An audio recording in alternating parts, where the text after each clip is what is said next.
چاہتے ہو سپاہی پاس تو صبح شام کمال تک پہنچنے کے لیے چاہیے.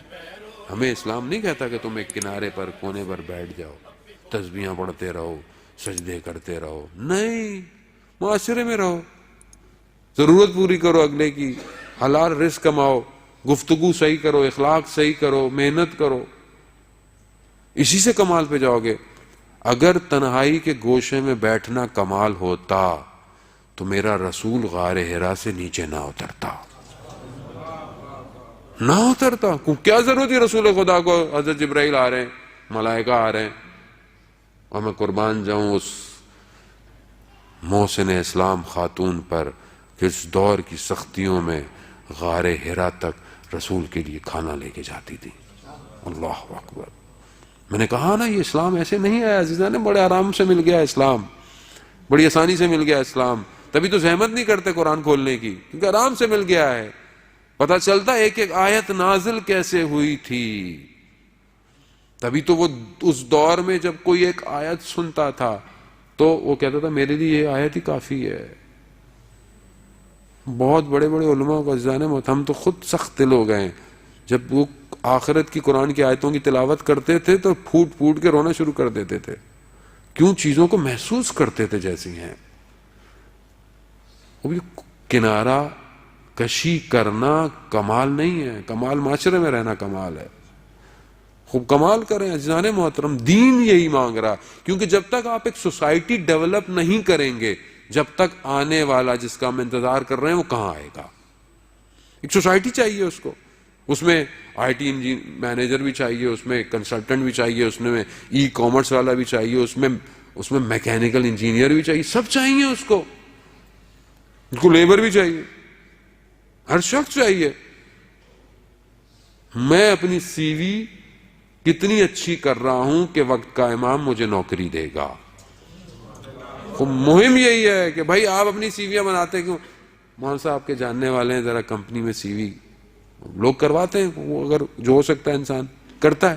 آپ کے پاس بھی ہر کوئی آتا ہوگا کہ بھئی آپ کے وہاں تعلقات ہیں، وہ کروا دیں. تو یہ تو سب یہی دنیا میں گھوم رہا ہے نا. وہ جس کے لیے قرآن کہہ رہا ہو کہ اللہ کا باقی ہے جو آئے گا، وہ جب آئے گا تو پوری دنیا میں قرآن کی حکومت ہوگی. تو کیا میری سی وی ایسی ڈیزائن ہو رہی ہے کہ جو قرآن کی حکومت ایکسپٹ کرے؟ اسے ایسی ہو رہی ہے؟ تو پھر کیا ہے یہ مجلسیں، یہ ماتم، یہ عزاداری، یہ شہادت، یہ ولادت، یہ کس لیے بنا رہے ہیں ہم؟ اس لیے تو بنا رہے ہیں کہ ہم اپنی سی وی صحیح کریں، ہم اپنے عمل صحیح کریں، اپنے اخلاق صحیح کریں، اس سنت رسول کو اپنی زندگی میں اپنائیں. اب ذرا سی بات کرو تو مولانا صاحب یہ کیا کہہ دیا، وہ کیا کہہ دیا، تو بھائی پھر آپ حوضے چلے جاتے، آپ کر لو پھر سارا کام. ہر چیز کے ہم اسپیشلسٹ نہیں ہیں. ابھی میں آپ سے بولوں کہ گاڑی کون سی لینی ہے تو آپ قطعاً مشورہ نہیں دیں گے مولانا صاحب میرا فلانا دوست ہے، وہ اس کی ایجنسی ہے، وہ اس چیز میں ایکسپرٹ ہے، وہ آپ کو بتائے گا گاڑی آپ نے کون سی لینی ہے. ابھی میں کسی کو بولوں موبائل، مولانا صاحب وہ دوست ہے، آئی ٹی مینیجر ہے، وہ بہت زیادہ ان ہے ان چیزوں میں، وہ آپ کو بتائے گا آپ نے موبائل کون سا لینا ہے. ابھی میں آپ کو بولوں ڈاکٹر، مولانا صاحب وہ ڈاکٹر صاحب ہمارے جاننے والے ہیں، وہ آپ کو بتائیں گے آپ کو دوائی دینی ہے. دنیا کا ہر سبجیکٹ، ہر آبجیکٹ، ہر پروفیشن میں ہم اس کے ایکسپرٹ کی طرف ہیں، لیکن جہاں دین کی بات آتی ہے وہاں ہم سب مجتہد ہیں، سب مجتہد ہیں. مشورے دے رہے ہیں مولانا کو، میں کہاں جاتا ہوں، مولانا صاحب یہ پڑھیے وہ پڑھیے.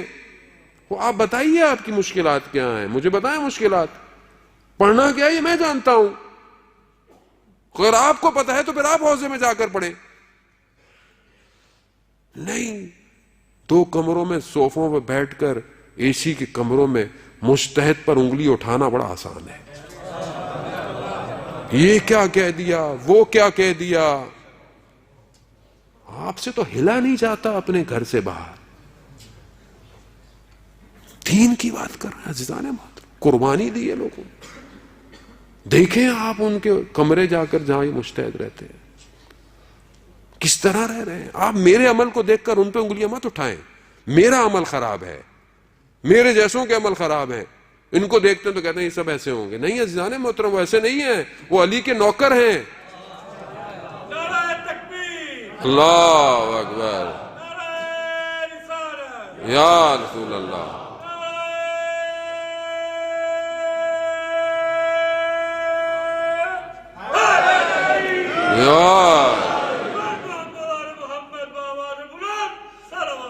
اللہ صلی اللہ. عزیزان محترم ایسا نہیں ہے، سمجھنے کی کوشش کریں. واٹس ایپ، فیس بک، سب پہ ہم مجتہد بنے ہوئے ہیں. کوئی بات ہوتی ہے اس کے آگے ہمارے جواب دیکھیں، ہمارے فارورڈ دے رہے ہیں، ہماری باتیں دیکھیں. آپ کیا ہو گیا ہم لوگوں کو؟ آپس میں ہم اس طرح دشمن ایک کے ہوئے ہیں کہ جیسے تو انسان شاید صنف دوسرے مخالف کا دشمن نہیں ہوتا. اپنے مذہب میں ایک دوسرے کے اندر اختلاف ہے ہمارے. کیوں؟ کیونکہ اصل میں ہم نے دین کو ہلکا لے لیا ہے. سب سے سستی چیز دنیا میں ہمارے لیے دین ہو گیا ہے، اور سب سے زیادہ جس پر ہم سب ڈسکس کر سکتے ہیں وہ دین ہے. اس کے لیے حضرت ابو طالب نے اتنی زحمت کی تھی، سختیوں کو برداشت کیا. 3 سال شیب ابی ابن طالب کے اندر کس بھوک اور پیاس کے ساتھ میرا رسول اپنے سینے پر پتھر باندھ کے رہا، اس کے لیے کہ رات کی تنہائی میں عبادت میں کھڑے ہو کر پاؤں سوج گئے. اور قرآن نے کہا قم اللیل الا قلیلا، کھڑے ہو مگر کم. عزیزان آپ علماء کو سمجھیں.